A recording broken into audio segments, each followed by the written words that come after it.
जय जिनेन्द्र। निज स्वरूप को परामरस, जामे भर्यो अपार। वंदो परमानंदमय, समय सारे अविकार। कुंद कुंद मुनि चंद्रवर, अमृत चंद्र मुनि। आत्मरसी बनारसी, वंदो पद अरविंद। सर्व विशुद्धि द्वार नाटक समय सार ग्रंथ का हमारा चल रहा है और उसमें हम किसी एकांत को नहीं ग्रहण कर लें। हमने पूरा नाटक समय सार ग्रंथ पढ़ा तो कहीं हम जीव के स्वरूप को गलत नहीं ग्रहण कर लें। इसलिए एक ये लेखक का कर्तव्य होता है, लिखने वाले का, कि वो सही तरह से देखो। अर्थ तो सब कोई कर लेता है शब्दों के, किंतु भावार्थ गलत नहीं निकाल लें, इस बात पर ध्यान रखते हैं लेखक जो अच्छे होते हैं। तो हर जगह पूरे नाटक समय सार ग्रंथ में हर जगह ये बात नहीं कही कि निश्चय से ऐसा है, व्यवहार से ऐसा है, असद्भूत व्यवहार नय से ऐसा है, आत्मा सद्भूत व्यवहार नय से ऐसा है। इस तरह से भेद कर करके बात नहीं कही। और देखो वास्तव में ऐसा होता है कि अगर अपन अपेक्षा से बात करें ना, तो उस बात का वजन कम हो जाता है ना। जैसे हम बच्चे को डांट रहे हैं, मुझे बच्चों के ही उदाहरण ज्यादा आते हैं क्योंकि अभी उन्हीं के पीछे लगी रहती हूँ 24 घंटे। तो अपन जैसे बच्चे को डांटते हैं तो अपन बच्चे को बहुत बुरी तरह से डांट रहे हैं कि तुम बिल्कुल नहीं पढ़ते हो, तुम्हारा बिल्कुल पढ़ाई में ध्यान नहीं हो, तुम मूर्ख हो, ऐसा। और फिर अपन अपेक्षा लगा दें, नहीं वैसे तो तुम राजा बेटा हो, किंतु मैं तुमको इसलिए डांट रही हूँ। तो फिर वो डांटने की वैल्यू कम हो जाती है। गुस्से के साथ भी अगर हम प्यार दिखाएंगे तो उस गुस्से की वैल्यू कम हो जाएगी, है ना। गुस्सा कर रहे हैं तो पूरी तरह से गुस्सा ही कर रहे हैं, और प्यार दिखा रहे हैं तो पूरी तरह से प्यार ही दिखा रहे हैं बच्चों को।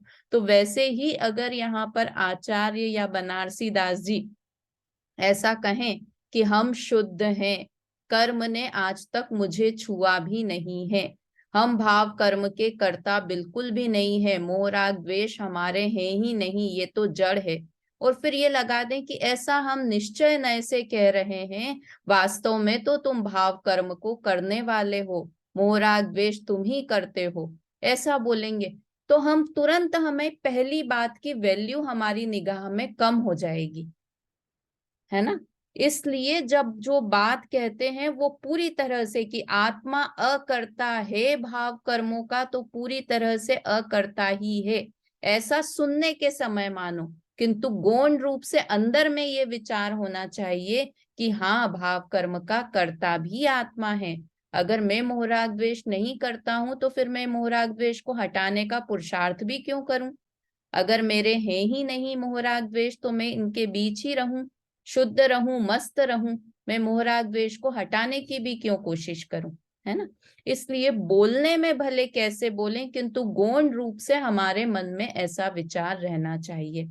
तो इस पूरे ग्रंथ में बार बार कहीं बात नहीं की, किंतु अब अंत अंत में सर्व विशुद्धि द्वार में पूरी तरह से बात कर रहे हैं कि किस अपेक्षा से आत्मा को कर्ता कहा, क्यों अकर्ता कहा, क्यों नित्य कहा, आत्मा को क्यों अनित्य कहा, और अन्य मतों का आलंबन लेके। वास्तव में तो मिथ्या दृष्टि, जीव को सम्यक दृष्टि बनाना यहाँ पर कुंद कुंद आचार्य का ध्येय था, किंतु फिर भी सांख्य मत का, बौद्ध मत का, मीमांसिक मत का ऐसे नाम क्यों लिए, ऐसी बात क्यों कही कि अगर हमारे अंदर ऐसी मान्यता है तो हम जैन होकर भी जैनी नहीं हैं।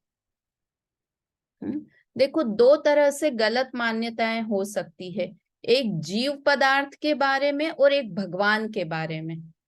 अगर हम भगवान को कर्ता मानते हैं, मतलब हम भगवान के स्वरूप को सही तरह से नहीं जानते हैं। और अगर हम जीव को कर्ता मानते हैं तो जीव के स्वरूप को सही तरह से नहीं जानते हैं, है ना। वास्तव में मिथ्या दृष्टि है तो वो हर चीज का अर्थ का अनर्थ निकालने में होशियार होता है। जो चीज जैसी है उसे वैसा नहीं मानना, यही तो मिथ्यात्व है ना। तो हम मंदिर जाएंगे तो भगवान की, अरे भगवान आप ही करता धरता है। जीव के बारे में पढ़ना शुरू करेंगे तो जीव के बारे में गलत समझने लगेंगे, ग्रंथों से गलत अभिप्राय निकाल लेंगे। मतलब जिसकी बुद्धि, जिसका अभिप्राय मिथ्या है, वो हर जगह से गलत चीज ढूंढ लेगा, अपने पक्ष को सही करने में जुटा रहेगा, है ना। तो यहाँ पर हम जब मत की बात कर रहे हैं तो हम भगवान की बात नहीं कर रहे हैं, देव की, गुरु की, शास्त्र की बात हम नहीं कर रहे हैं कि उसके संबंध में मिथ्या दृष्टि की क्या मान्यता है। हम किस मान्यता के बारे में बात कर रहे हैं कि जीव के संबंध में हमारी क्या गलत मान्यता है। ठीक है, अभी हम भगवान आदि के संबंध में नहीं कर रहे हैं, उस संबंध में भी हमारी गलत मान्यताएं हैं। व्रत के संबंध में, हर चीज में लगा सकते। व्रत के संबंध में हमारी क्या मान्यता है, गलत मान्यता सुनीता आंटी, कि व्रत करते करते मुझे मोक्ष हो जाएगा। ये व्रत के संबंध में गलत मान्यता है ना। गुरु के संबंध में क्या गलत मान्यता है कि 28 मूल गुणों का जो पालन करते हैं बस वे ही गुरु हैं, उनके अंदर के वीतरागी स्वरूप को नहीं जानते हैं। भगवान के संबंध में भी ऐसे। तो हम हर चीज के, किंतु यहाँ पर और देखो, धर्म के संबंध में दो ही चीजें, बाहर में देव शास्त्र गुरु और बाकी 6 द्रव्य 7 तत्व, इनके संबंध में मिथ्या मान्यता होना यही मिथ्यात्व है। बाकी चीजों से मतलब नहीं है, किंतु यही हमारे संसार परिभ्रमण से छुटकारा दिलाने वाली चीजें हैं। तो यहाँ पर हम 6 द्रव्य के संबंध में क्या गलत मान्यता होती है अन्य मतों की, और अन्य मतों के माध्यम से हमारे अंदर क्या गलत मान्यता चल रही है, उसकी चर्चा हम यहाँ से कर रहे हैं। ठीक है बेला भाभी, समझ में आया ना। अपन देव शास्त्र गुरु के संबंध में बात नहीं कर रहे हैं, हम यहाँ पर जीव के संबंध में बात कर रहे हैं कि जीव के संबंध में हमारी क्या गलत मान्यताएं चल रही है। ठीक, चलिए स्क्रीन शेयर करती हूँ। मैंने एक फोटो भेजा था ग्रुप पे, वो आप लोगों को मिला होगा, अभी सुबह ही खींच के भेजा है फोटो, तो उसको आप बीच में देख लीजिएगा जहां जरूरत पड़ेगी उसकी। अभी हम पहले छंद पढ़ते हैं। 43 नंबर का छंद है, छहों मत वालों का जीव पदार्थ पर विचार, है ना। 6 मत वाले जीव के बारे में क्या समझते हैं। बीना आंटी आप 6 मत के नाम बता सकते हैं, कल बताए थे 2-3 मतों के नाम बताएं। वेद, मीमांसक, बौद्ध, बीना आंटी बताएंगी। सॉरी सॉरी सॉरी, ठीक है। वेद, मीमांसक और याद नहीं है पूरे याद नहीं है। ठीक है, वेद और मीमांसक। बेला भाभी और बताएं आप। शैव, बौद्ध, सांख्य, जैन धर्म और एक और रह गया। कौन बताएगा और? मीमांसक। मीमांसक तो बोला शायद, बोलिए आरती जी, 6 के ही नाम बोलिए। न्यायिक, न्यायिक नहीं बोला इन्होंने। न्यायिक नहीं बोला था, हाँ। वेदांत, मीमांसक, वैशेषिक, बौद्ध मत, न्यायिक मत और सांख्य मत, लास्ट में जैन मत, 7वां नंबर है ना, 7वां। देखो इस छंद में यहाँ भी दिख रहा है। वैसे नाम याद करना हमें अभिष्ट नहीं है, उससे कुछ हमारी प्रयोजन की सिद्धि नहीं होगी, किंतु वो थोड़ा क्लास जैसा लुक आए ना, कि कुछ याद करने के लिए दिया, तो क्लास जैसी फीलिंग आएगी, है ना। इसलिए नाम याद कर लो। चलिए देखिए क्या लिखा है, एक बार छंद बोलते हैं। 43 नंबर का छंद एक साथ। एक जीव वस्तु के अनेक गुण रूप नाम, निज जोग शुद्ध पर जोग सो अशुद्ध है। वेद पाठी ब्रह्म कहे, मीमांसक कर्म कहे, शिवमति शिव कहे, बौद्ध कहे बुद्ध है। जैनी कहे जिन न्यायवादी कर तारे कहे, सहोदर समय वचन को विरुद्ध है। वस्तु को स्वरूप पहचाने सोई परवीन, वचन के भेद भेद माने सोई शुद्ध है ना। देखिए क्या लिखा, एक जीव वस्तु के अनेक गुण रूप नाम, एक जीव पदार्थ के अनेक गुण हैं, अनेक रूप हैं और अनेक नाम हैं, है ना। रूप मतलब यहाँ पर्याय समझ लेना, अनेक गुण हैं, रूप मतलब पर्याय, अनेक पर्याय धारण करता है जीव द्रव्य, और उसके नाम भी अलग अलग नाम बताए गए हैं अलग अलग जगह पर। हम यहाँ पर जीव के बारे में बात कर रहे हैं, 6 द्रव्य में से भी जीव के बारे में बात कर रहे हैं। और क्यों कर रहे हैं? क्योंकि हमारा डायरेक्ट रिलेशन सम्यक दर्शन का जीव के संबंध में है। जीव को सही जाना तो सबको सही जाना, इसलिए जीव पदार्थ के बारे में हम बात कर रहे हैं। निज जोग शुद्ध पर जोग सो अशुद्ध है।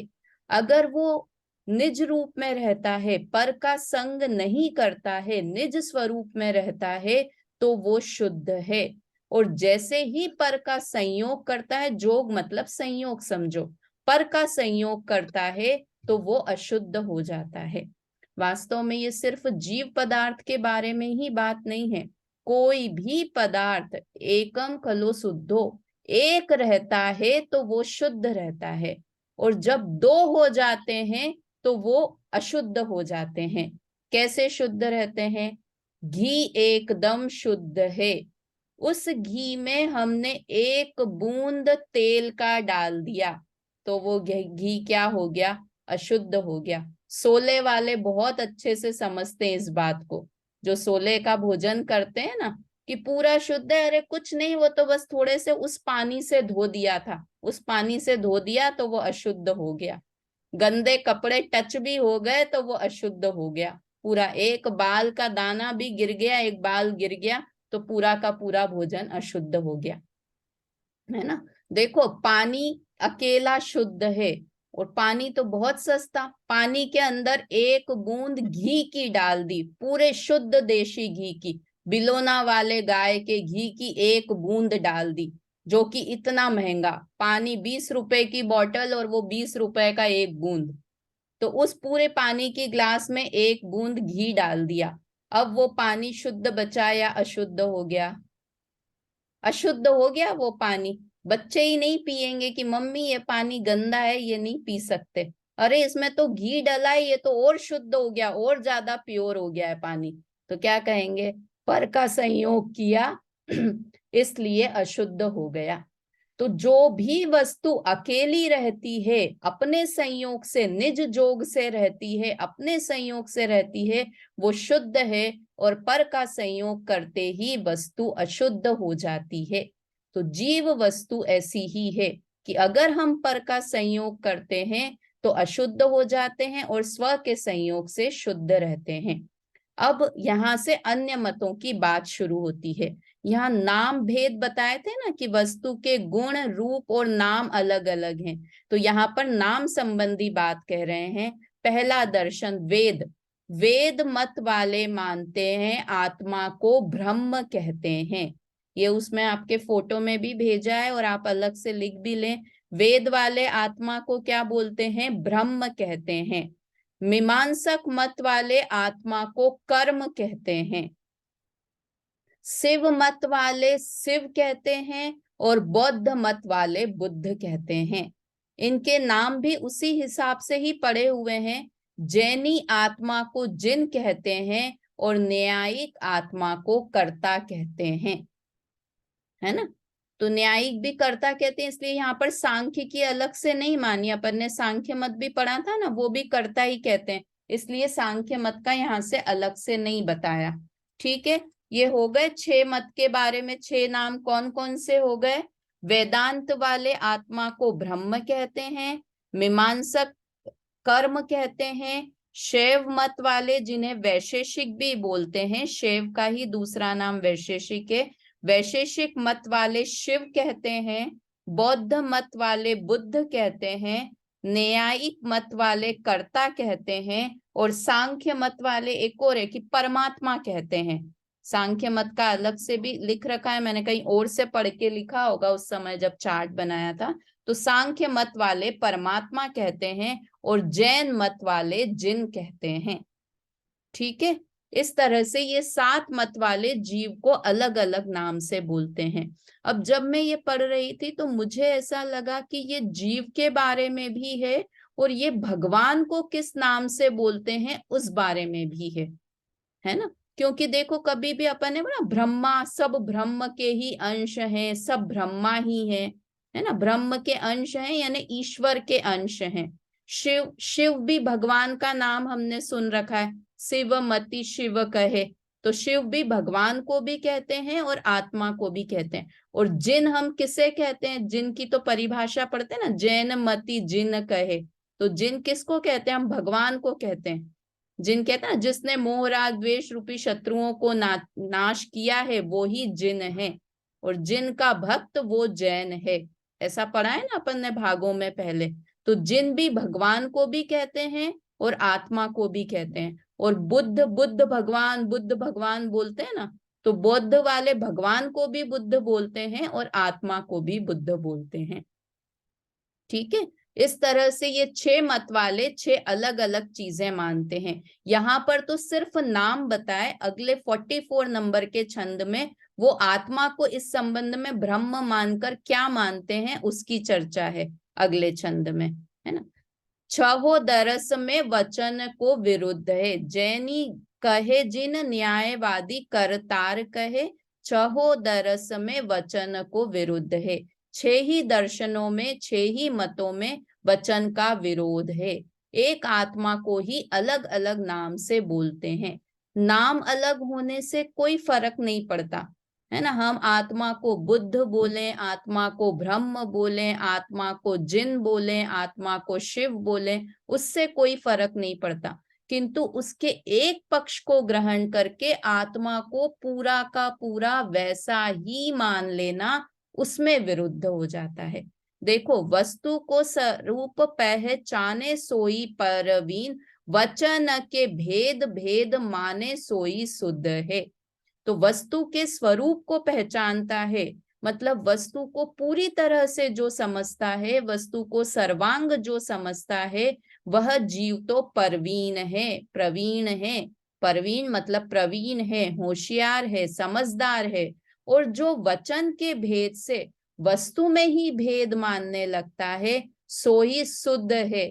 देखो, शुद्ध नाम किसके लिए लिखा है यहाँ पे, महामूर्ख के लिए शुद्ध नाम लिखा है। वो जीव महामूर्ख है। और इसे और लौकिक भाषा में बोले ना, शुद्ध का मैंने अर्थ ऐसे ही ढूंढ रही थी मैं, तो मुझे अर्थ मिला डेढ़ होशियार। डेढ़ होशियार किसको कहते हैं, कि जो ज्यादा होशियारी दिखाता हो, जैसा है नहीं उससे भी एक स्टेप आगे सोचता हो। तो डेढ़ होशियार हम मूर्ख के लिए बोलते हैं, कि ज्यादा बहुत ज्यादा होशियार बन रहा है ना, मतलब वो महामूर्ख है। तो यहाँ पर ऐसे कमेंटिंग वे में बनारसी दास जी ने लिखा कि वचन के भेद भेद माने सोई शुद्ध है, कि वो जीव मूर्ख है जो आत्मा को वचन भेद से भेद रूप ही मानता है। ठीक है, ये हो गया यहाँ पर। इसका अर्थ एक बार पढ़ते हैं, पढ़िए, कौन भी पढ़िए, सुनीता आंटी पढ़िए। मुझे जो दिख जाता है स्क्रीन पे उससे बोल देती हूँ मैं पढ़ने के लिए, नाम ध्यान भी नहीं रहता कि किससे पढ़वा लिया था पहले। तो पढ़िए एक जीव पदार्थ के अनेक गुण, अनेक रूप, अनेक नाम है। वह पर पदार्थ के संयोग बिना अर्थात निस्वरूप से शुद्ध है और पर द्रव्य के संयोग से अशुद्ध है। उसे वेद पाठी अर्थात वेदांती ब्रह्म कहते हैं, मीमांसक कर्म कहते हैं, सेवलोक वैशेषिक मत वाले शिव कहते हैं, बौद्ध मत वाले बुद्ध कहते हैं, जैनी लोग जिन कहते हैं, न्यायिक कर्ता कहते हैं। इस प्रकार 6 मत के कथन में वचन का विरोध है, परंतु जो पदार्थ का निस्वरूप जानता है वही पंडित है, और जो वचन के भेद से पदार्थ में भेद मानता है वही मूर्ख है।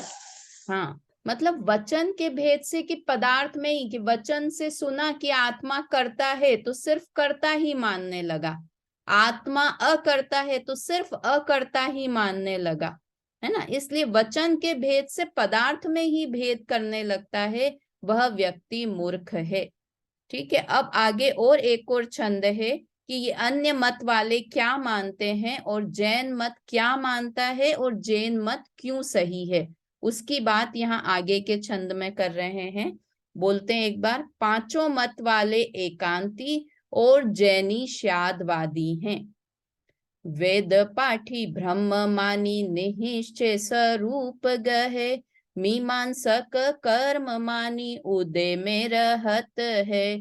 बौद्ध मति बुद्ध मानी सूक्ष्म स्वभाव साधे, शिव मति शिव रूप काल को कहत है। न्याय ग्रंथ के पढ़ैया थापे कर तार रूप, उद्यम उदिरी उर आनंद लहत है।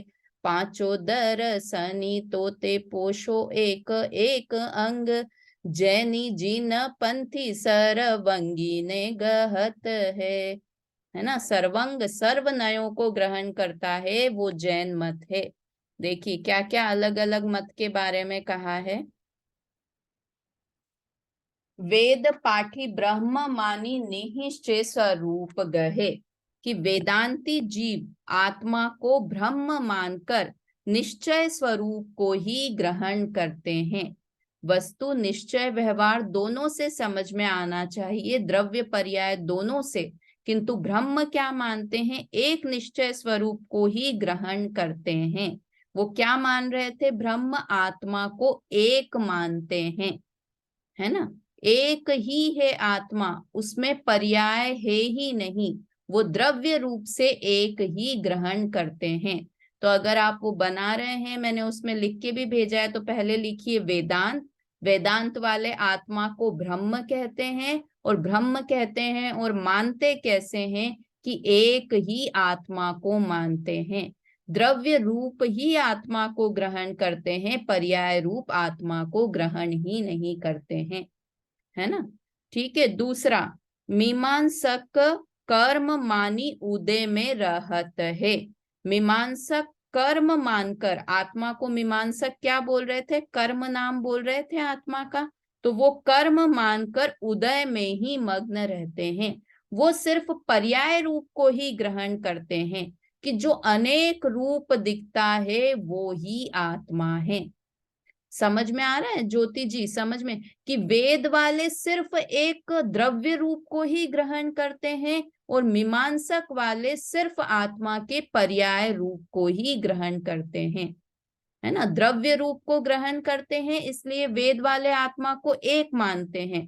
मीमांसक पर्याय रूप को ग्रहण करते हैं, इसलिए आत्मा को अनेक रूप ही मानते हैं। जबकि वस्तु कैसी है, एक अनेक रूप है, एक भी है और अनेक भी है। द्रव्य अपेक्षा से एक है, और पर्याय अपेक्षा से अनेक रूप धारण करती है। ठीक है। दो मतों की बात की। वेद वाले आत्मा को ब्रह्म कहते हैं और एक मानते हैं। मीमांसक वाले आत्मा को कर्म मानते हैं और आत्मा को अनेक रूप मानते हैं। ठीक है। बौद्ध मति बुद्ध मानी सूक्ष्म स्वभाव साधे।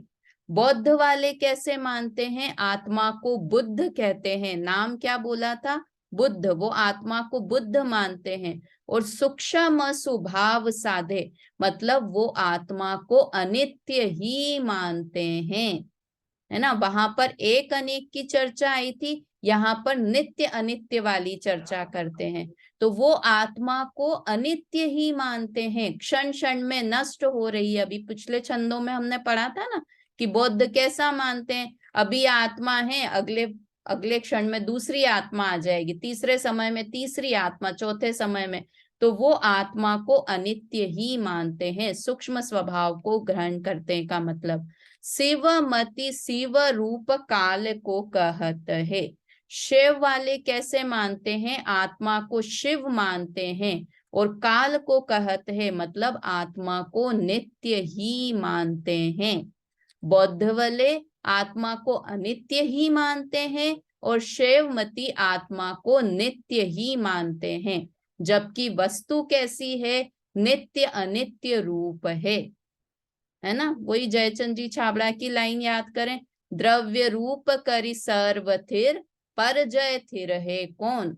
द्रव्य दृष्टि से तो सब स्थिर है, सब नित्य है, और पर्याय अपेक्षा से कुछ भी स्थिर नहीं है, कुछ भी नित्य नहीं है, सब अनित्य है। ठीक है, तो ये एक एक पक्ष को ग्रहण करते हैं। वापस बोलूं चारों का क्या क्या बोला था। वेदांत वाले आत्मा को ब्रह्म बोलते हैं और उसको एक ही मानते हैं, एक रूप ही आत्मा को मानते हैं। मीमांसिक वाले आत्मा को कर्म मानते हैं और आत्मा को अनेक रूप ही, अनेक पक्ष को ग्रहण करते हैं। फिर उसके बाद बौद्ध वाले आत्मा को बुद्ध मानते हैं और आत्मा के अनित्य पक्ष को ही ग्रहण करते हैं। शैव वाले आत्मा को शिव बोलते हैं और आत्मा के नित्य रूप को ही ग्रहण करते हैं। एक एंगल से ही कि आत्मा तो नित्य ही है, आत्मा का कभी नाश नहीं होता है, पर पर्याय अपेक्षा से तो आत्मा में चेंज होते हैं ना, उस चीज को मानते ही नहीं है। न्याय ग्रंथ के पढ़ैया थापे कर तार रूप। न्याय ग्रंथ को पढ़ने वाले मतलब न्यायिक लोग। न्यायिक लोग क्या मानते हैं? आत्मा को कर्ता ही मानते हैं। सब करने वाला आत्मा है, आत्मा के अकर्ता स्वरूप को मानते ही नहीं है ना। तो कर्ता भाव कर्मों का भी करने वाला पूरी तरह से आत्मा को कर्ता ही मानते हैं। उद्यम उदीरी उर आनंद लहत है ना। इसका क्या अर्थ है? उद्यमी लहिती और पुरुषार्थ छोड़कर हृदय में आनंद को मानते हैं न्याय ग्रंथ वाले, कि सिर्फ आत्मा तो करता ही, तो इसलिए कोई उद्यम, सब चल रहा है, सब ब्रह्मा की इच्छा से चल रहा है, इसलिए अपने उदय में आनंद मानकर मस्ती में रहते हैं। पांचों दर्शनी ते तो पोषे एक एक अंग। इसमें ये छठे का नहीं लिखा है, सांख्य मत वाले का। सांख्य मत आत्मा को परमात्मा मानते हैं और पूरी तरह से अकर्ता ही मानते हैं। न्याय वाले पूरी तरह से कर्ता मानते हैं और सांख्य मत वाले पूरी तरह से आत्मा को अकर्ता ही मानते हैं। मैंने ये थोड़ा सा ये पढ़ने के लिए मोक्ष मार्ग प्रकाशक के 5वें अध्याय में से भी थोड़ा अध्ययन किया, उसके हिसाब से ये चीजें बता रही हूँ। तो थोड़ा सा इसमें शब्दों में फेरफार हो सकता है क्योंकि टोडरमल जी की भाषा और सरल है, इसलिए मैंने वहां से ये 6 मत के बारे में पढ़ा है। अगर और डिटेल में पढ़ना है तो आप 5वां अध्याय अच्छे से मोक्ष मार्ग प्रकाशक का पढ़ लें, है ना। पांचों दर्शनी तोते पोषे एक एक अंग। पांचों दर्शन वाले या 6 ही दर्शन वाले एक एक अंग का ही पोषण करते हैं, वस्तु को उतना ही मानते हैं, लिमिटेड वस्तु को ग्रहण करते हैं। जैनी जिन पंथी सर वंगे ने ग्रहत है। किंतु जैन धर्म को मानने वाले जैनी कैसे हैं कि वे सभी नयों को सर्वांग रूप से ग्रहण करते हैं, है ना। वास्तव में वस्तु को पूरी तरह से देखना, वो ही वस्तु को सही जानना है। जैसे हम एक मोबाइल को भी देखें ना, अगर हम मोबाइल के आधे फीचर्स को ही मानेंगे तो हम मोबाइल को पूरी तरह से यूज ही नहीं कर पाएंगे। उसके सारे फीचर्स हमें पता होंगे ना, तो हम मोबाइल को अच्छी तरीके से यूज कर पाएंगे। देखो, हमें पता हो कि ये मोबाइल है, किंतु हमें ये नहीं पता हो कि ये वाटर प्रूफ है, इसमें अंदर पानी कभी जाता ही नहीं है। अब बस इतनी सी बात हमें मोबाइल के बारे में नहीं पता हो तो क्या होगा सुनीता आंटी, कि हमारा किसी दिन पानी में मोबाइल गिर गया तो हम उस मोबाइल को उठा के डस्टबिन में फेंक देंगे, क्या सोच के कि ये मोबाइल तो अब खत्म हो गया, इसमें तो पानी चला गया, ये मोबाइल तो खत्म हो गया है, तो पानी में गिर गया और हम उसे उठा के डस्टबिन में फेंक देंगे। किंतु हमें मोबाइल के बारे में पता हो कि ये वाटर प्रूफ मोबाइल है तो क्या होगा, पानी में गिरा तो भी हम दुखी भी नहीं होंगे और उसे फेंकेंगे भी नहीं, क्या मान के कि कुछ नहीं, इसमें तो कुछ हुआ ही नहीं होगा, ये मोबाइल तो वाटर प्रूफ है। कितना, इतने से नॉलेज से हमको कितनी शांति हो जाएगी, चिंता नहीं होगी। मोबाइल डस्टबिन में नहीं फेंका तो भी चिंता भी नहीं होगी कि मेरे मोबाइल को कुछ हुआ होगा। ऐसे ही हम आत्मा के नित्य स्वरूप को भी और अनित्य स्वरूप दोनों को जानेंगे, तो जब मृत्यु समय आएगा तो हम सोचेंगे कि आत्मा का मरण नहीं हो रहा है, आत्मा तो नित्य है। कोई बात नहीं ना, पर्याय बदल कर दूसरे गति में जा रहे हैं, पर्याय बदल रही है, किंतु नित्य स्वरूप को जानेंगे तो मरने के समय दुखी नहीं होंगे, है ना। सम्यक दृष्टि जीव क्यों इतने प्रसन्न, क्यों इतने खुश रहते हैं? क्योंकि वो जीव पदार्थ को पूरी तरह से समझते हैं, उन्हें पता है, इसलिए मरण के समय मिथ्या दृष्टि होंगे तो पक्का डर होगा ही होगा। क्यों? क्योंकि हमें लगेगा हाय मैं मरा, मैं मरा, मैं मरा।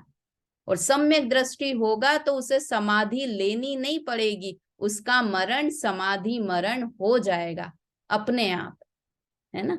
तो क्यों नहीं हम ऐसी कोशिश करें कि हमें नाटक नहीं करना पड़े, अंदर से वो रिलैक्सेशन रहे, अंदर से हम रिलैक्स रहें, है ना। तो ये सब कब होगा? कि जब हम आत्मा के स्वरूप को पूरी तरह से समझेंगे। और जो हम इतना स्वाध्याय करते हैं, ग्रंथ पढ़ते हैं, वो सब भी किस लिए पढ़ते हैं? कि हम आत्मा के स्वरूप को पूरी तरह से समझें। मेरी आत्मा में क्या क्या क्वालिटी है, मतलब आत्मा कैसा है? एक भी है, अनेक भी है, नित्य भी है, अनित्य भी है, कर्ता भी है, अकर्ता भी है। सब नए से देखेंगे तो हम वस्तु को सर्वांग ग्रहण कर रहे हैं, तो हम उस आत्म वस्तु को अच्छे से एंजॉय कर पाएंगे, मजा ले पाएंगे, आत्मा का, अपने स्वरूप का हम मजा ले पाएंगे। इसलिए यहाँ पर बनारसी दास जी ये बात कह रहे हैं। चलिए एक बार अर्थ पढ़ दीजिए इसका, पढ़िए आरती जी, पढ़िए अर्थ इसका।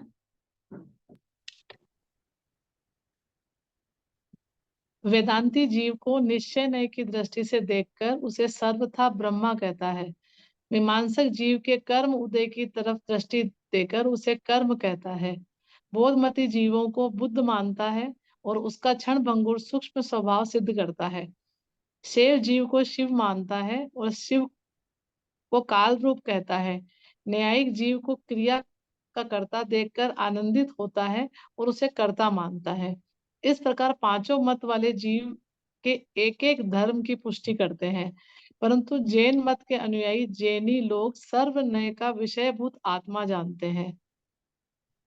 अर्थात जैन मत जीव को अपेक्षा से ब्रह्मा भी मानता है, कर्म रूप भी मानता है, अनित्य भी मानता है, शिव स्वरूप भी मानता है, कर्ता भी मानता है, निष्कर्म भी मानता है।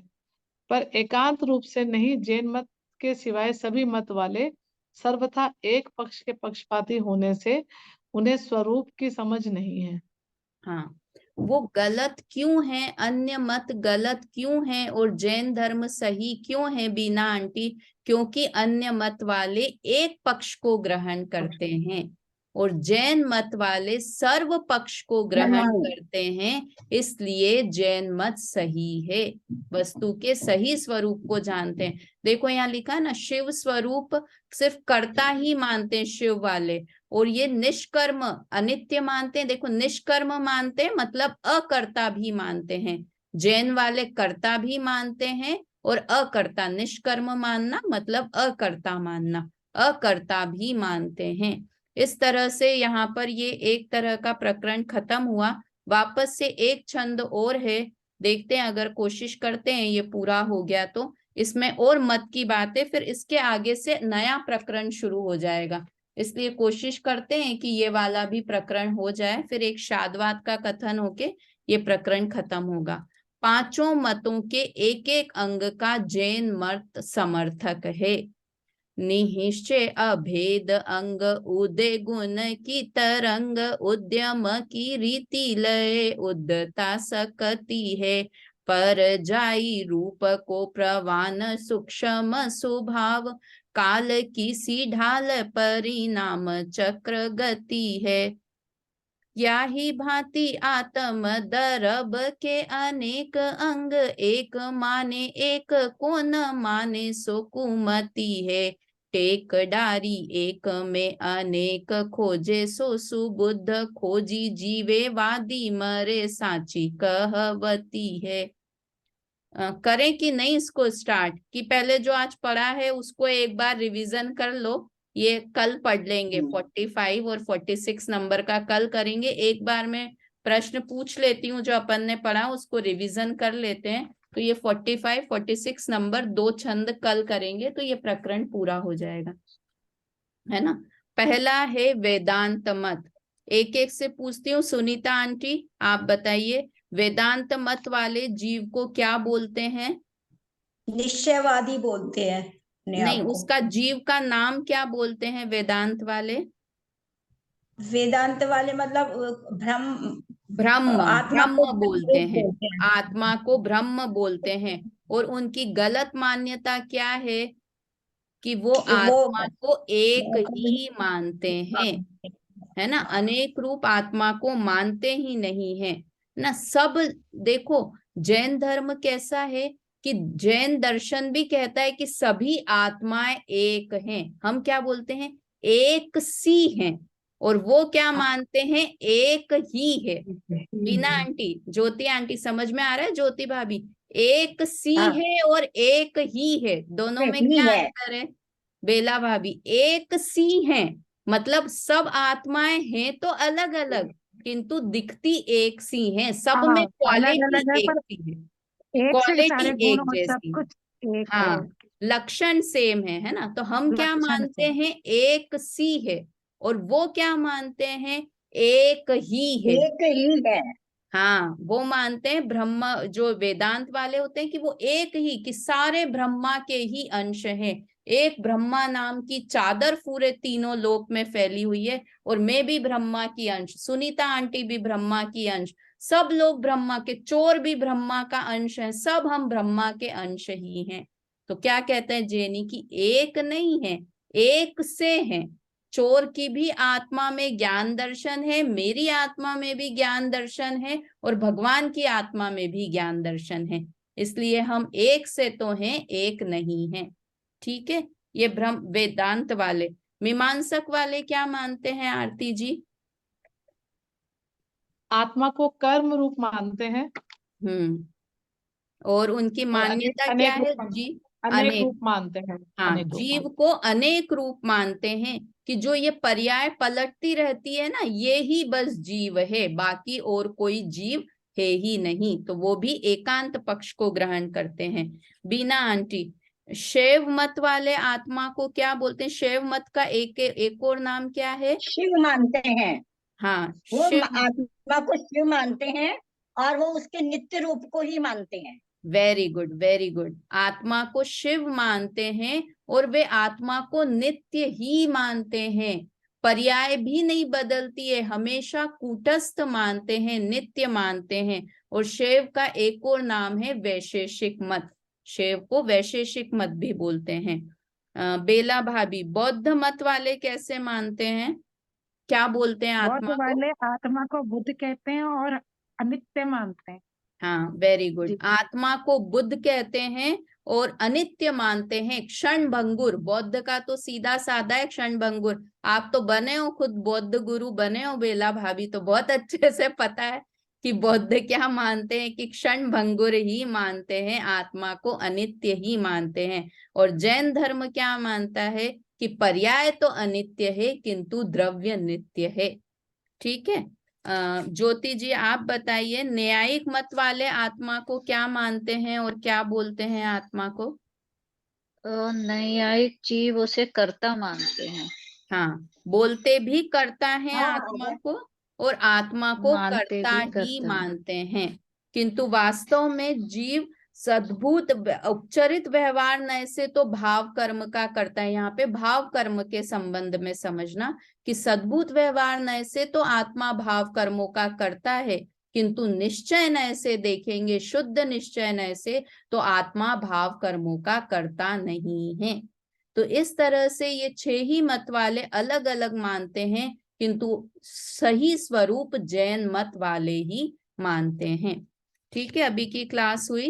अपन जिनवाणी स्तुति बोलते हैं, कल 2 छंदों की चर्चा। आपने फोटो कहाँ शेयर किया था? वो दिखा नहीं मुझे। अच्छा, ये मैंने शायद टेलीग्राम पे नहीं किया है। मैं टेलीग्राम पे, मैं आपको इस ग्रुप में, आप हैं क्या जूम वाले ग्रुप पे, नाटक समय सार? नहीं हूँ, मेरे को ऐड कर दीजिए। हाँ, तो मैं उसमें ऐड कर लेती हूँ। उसमें फोटो भेज दिया था, मैं आपको उसमें ठीक है, ऐड भी कर इंडिया लेती हूँ। नंबर पे ही है मेरा व्हाट्सएप ना। अच्छा अच्छा, तो मुझे हाँ। एक